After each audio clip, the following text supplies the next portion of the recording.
Naniniwala, Lord, na itong sinasabing pagmamahal ay kahit araw-araw kaya namin ipadama sa aming mga kapatid.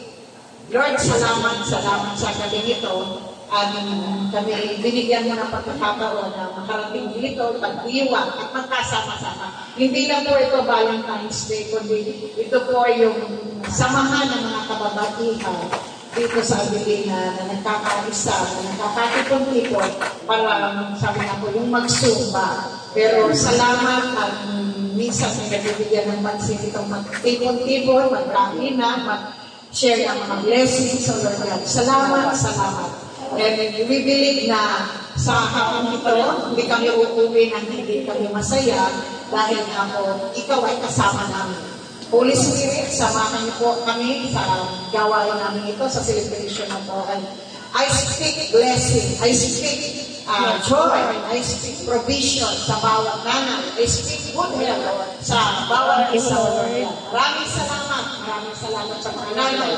At nakikita niyo po yung joy, lalo tigit kanina pa, nakikita niyo yung joy na sila ay kumakanta dahil nga po, sabi nga, binigyan niyo po kami ng joy. Lalo tigit po kaming mga nanay na sobrang busy sa aming mga anak, sa aming mga apo, sa aming mga hanap buhay. Pero Lord, salamat sa gabi nito, Lord God. Maraming salamat po.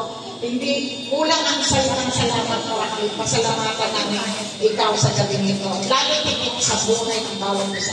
Lord, salamat sa aming presidente na binigyan niya po ng isang lugar na ganito na kami nakakapagtipon-tipon na Lord God. Maraming salamat sa buhay niya, sa pamilya niya.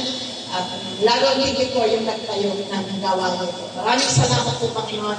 Ang lahat ng ito ay binabalik namin sa iyo, sa iyong anak na si Jesus at sa iyong sa kabanal-banal na Spirit, O Lord God. Maraming salamat po, Panginoon. In the name of the Father, the Son, and the Holy Spirit.